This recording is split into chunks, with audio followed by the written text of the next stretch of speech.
रामलला की प्राण प्रतिष्ठा के लाइव प्रसारण की व्यवस्था की जा रही है। जिन देशों में अयोध्या का 22 जनवरी का कार्यक्रम डायरेक्ट देखा जा सकेगा, उनमें इंडोनेशिया और सऊदी अरब जैसे मुस्लिम देश भी हैं। उन देशों के उत्साह का तो पूछना ही क्या, जिनका कोई ना कोई सीधा नाता प्रभु राम से है। नेपाल के जनकपुर में राम की सिया का जन्म हुआ।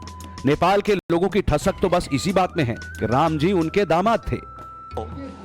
आप माता सीता की ससुराल में इस वक्त मौजूद हैं और जो दामाद हैं वहां के, उनका भव्य महल बनकर तैयार है, प्राण प्रतिष्ठा होने वाली है। तो आपके लिए ये मौका कितना बड़ा है? बहुत बड़ा। स्वामी विवेकानंद कह गए हैं, गर्व से कहो कि हम हिंदू हैं, गर्व से कहो कि हम हिंदू हैं।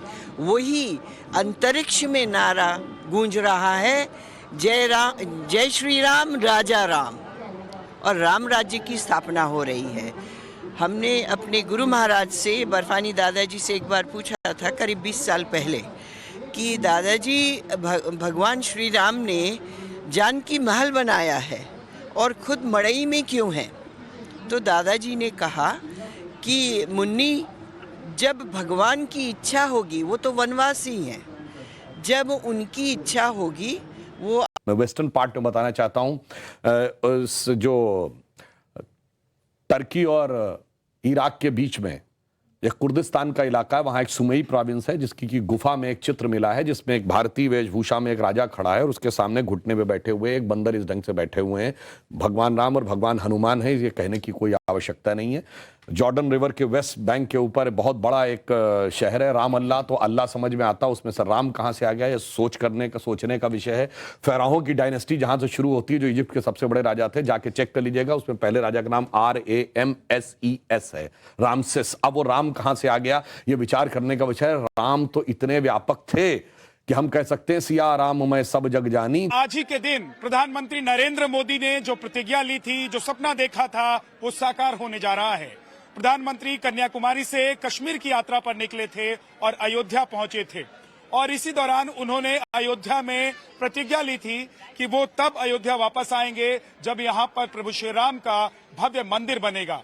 तो मंदिर के शिलान्यास के कार्यक्रम भी उन्हीं के कर कमलों से हुआ और अब प्रधानमंत्री नरेंद्र मोदी जो प्राण प्रतिष्ठा का कार्यक्रम है तो उसमें भी शामिल होने के लिए आ रहे हैं।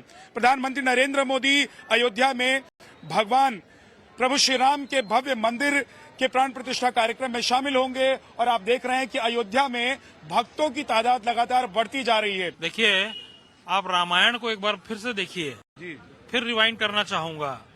भगवान हनुमान जी को देखिएगा आप, उनके साथ भी यही लिखा हुआ था, भगवान राम जी का मिलन और राम कार्य उनके द्वारा ही होना था। और हनुमानगढ़ी मंदिर के सामने मैं दोबारा फिर से इस चीज को बोल रहा हूँ, स्वयं हनुमान का रूप धरकर आज धरती पर अगर अवतरित हुए नरेंद्र मोदी जी, वो भी एक राम भक्त है और 32 साल बाद फिर राम कार्य करके नरेंद्र मोदी जी ने साबित किया है कि भारत को नहीं पूरे विश्व को एक सूत्र में पिरोएंगे। बिल्कुल, मोदी जी ने आज अपने पीरियड में, जब से वो प्रधानमंत्री बने हैं, उन्होंने कुछ भी कहा है वो उन्होंने पूरा करके दिखाया है।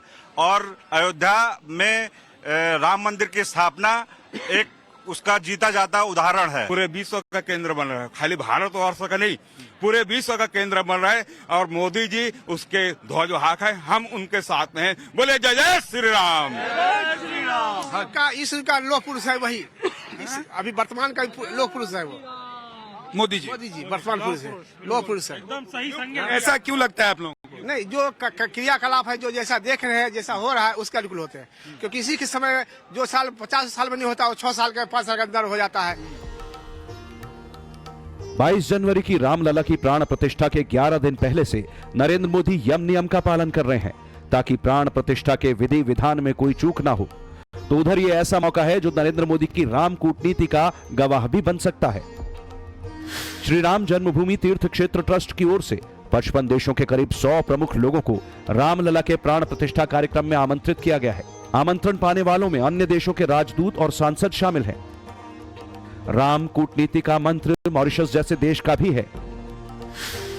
मॉरिशस की सरकार ने 22 जनवरी को सरकारी कर्मचारियों को 2 घंटे की छुट्टी दे दी है ताकि अयोध्या के राम मंदिर उद्घाटन का सीधा प्रसारण देख सके। के साथ bureau report, times now Bharat.